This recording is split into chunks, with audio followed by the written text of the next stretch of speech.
municipality. Well, about one of the statistic in the last year, around 95 of the children who finished the secondary education have enrolled at the universities.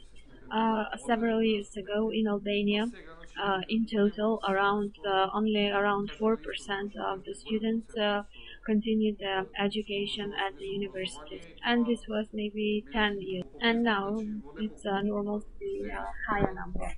Now it's normal to be at a higher number of the percentage that goes to the university.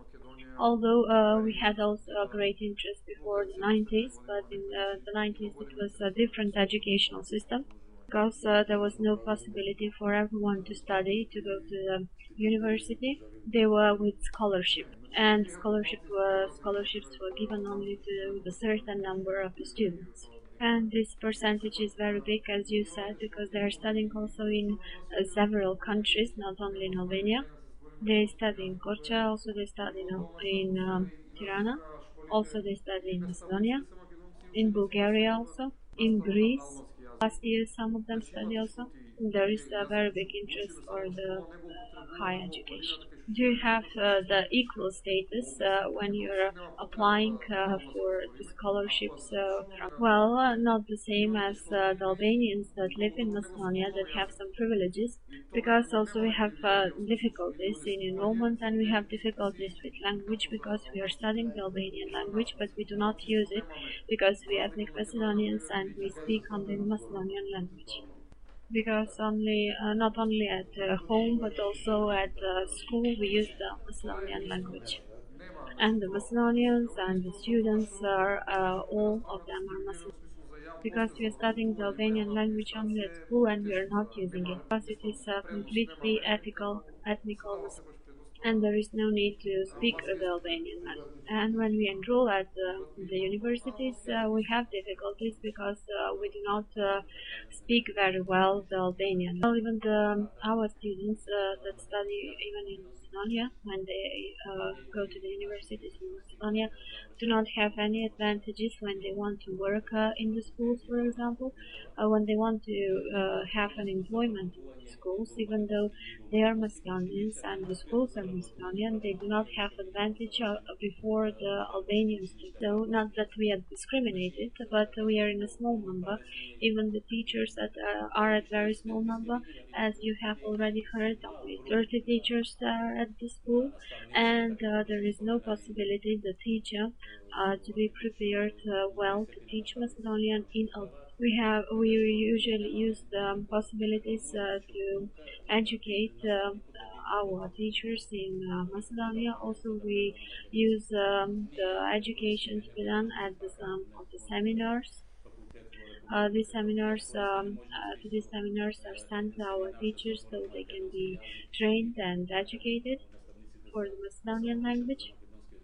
And the European Convention for Development and for of the languages of the minorities says that even for every single person, only for one child, the states should make conditions, should find a teacher, a child to be educated on its mother tongue. Well, when the municipality will take over all these authorities to take care in general about the education, about the kindergartens, about the schools. The municipality will find those means and possibilities, whether there is one child, whether there are more, to find a possibility to be taken to the place where it can be educated. This is not possible now, and we are coping with this problem now, because what you have already heard, and these are facts, we are not imagining these all facts. At the end of this whole project, that will be made some conclusions, and by making us part of this project, maybe even you can help us, because Albania also wants to enter the European Union. So in this way, it will be help to us to open all the classes where are necessary for education of the Macedonian children. So also we would like to have all these opportunities, as you said, for the minorities, like in your country.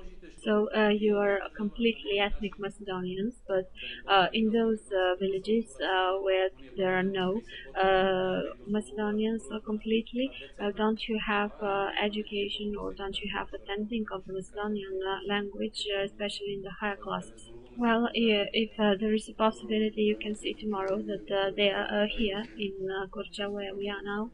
There are 20 or 30 shops that are held by Macedonians, ethnic Macedonians, and these shopkeepers are old, young married couples, and they have small children, but they do not have possibility for their children to learn Macedonian language. So we do not have they do not have legal obligation to open these classes to study on Macedonian. And this year we made some efforts, but on private funds to finance one class for Macedonian children. That is the same like with the help of the NGOs, like you go to the private school of languages when you study, for example, another foreign language.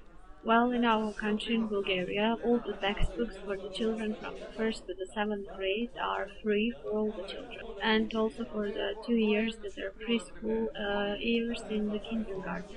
Well, it is the same in our country, in Macedonia. All the textbooks for all the children in the primary school were free, and this year, even from the students in the secondary schools, all the textbooks are free. Everything that is obligatory, education, everything is free. Well, even when I was a student, there was a shortage of textbooks, and when our teachers have taught us, we did not have any textbooks, and we should all the time write down in our notebooks what was taught to us. Even when the textbooks usually were in the libraries, the parents, because they did not have textbooks for their children, usually bought these textbooks from the library, and they kept them for 1 year at home, only their children to have textbooks for the next year. They were buying her, for example, for the third class in the secondary school when the children was in the first, only the child to have text because there was a lack of the. And now I'm not sure, but the principal is not here. He will introduce to you about. Well, in our country, for every child in the primary and secondary education, the textbooks are free, and also there is a computer for each child. There was a project, a government project called a computer for each child, and there was given a computer to each child. And if the child does not want to attend school, or what you should do? Well, if the child is not taken to the school, and because this education is obligatory, then the parent pays a punishment, a fine. And if the parent does not have money to pay the fine, well, if the parent does not have money to pay the fine, then he has to work some social hours. While your mayor, Peter Setkovsky, has mentioned at the previous event that you have been through some difficulties. Well, I can quote him, not everything is easy, although we are in the European Union. There were some problems, and still there are some concerning the question of the mayor, Lazar Kotevsky, for decentralizations and the phases. Were there any problems, and how did you get to this extent of development? When you entered the European Union, were there any stages, any phases of the development which you should complete, and how was the decentralization conducted? How were imposed to you the authorities from national to the local level? By law. Well, by law we did not have any phases. Directly by law we have phases, we have stages in which many municipalities are not still entered, and they do not have the authorities that we have, because they are not entered in the second phase. And these authorities are actually bigger responsibilities for the municipality. Well, as I know, till 1990 we have lived in a decentralized society, and the municipality was as a part of the former Yugoslavia, and it was to the last extent decentralized society. By the independence of Macedonia, because of the better functioning and imposing a better system of the country, we should make greater centralization, because this kind of centralized society cannot function. And